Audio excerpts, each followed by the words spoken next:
এক যুবক নতুন বিয়ে করলো। ভালোই কাটতেছিল তাদের দিনগুলি।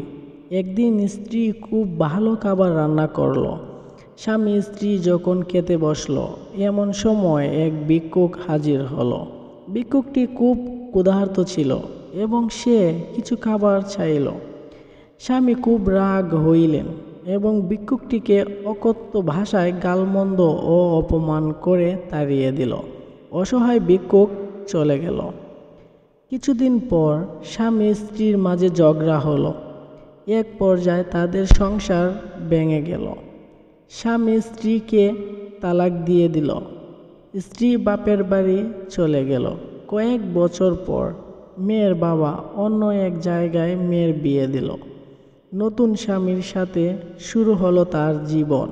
দ্বিতীয় স্বামী প্রথম স্বামীর চেয়ে অনেক ধনী ছিল। একদিন স্বামী স্ত্রী খেতে বসলো। ইতিমধ্যে একজন ভিক্ষুক আসলো। স্ত্রী স্বামীকে বলল, আমি ভিক্ষা দিয়ে আসি, কারণ এমন এক মুহূর্তে আমার প্রথম স্বামী এক ভিক্ষুকের সাথে খারাপ আচরণ করেছিল, যা আমি এখনও ভুলতে পারি না। যখন স্ত্রী ভিক্ষা দিতে গেল তখন সে অবাক হয়ে গেল, কারণ তার সেই প্রথম স্বামী আজ তার সামনে ভিক্ষার পাত্র নিয়ে দাঁড়িয়ে আছে।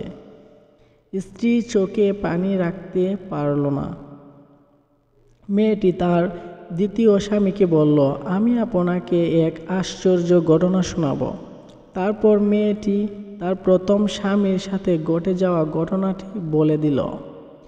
তখন দ্বিতীয় স্বামী চোখে পানি ছেড়ে দিয়ে বলল, আমি তোমাকে এর চাইতেও আশ্চর্যজনক ঘটনা শোনাব।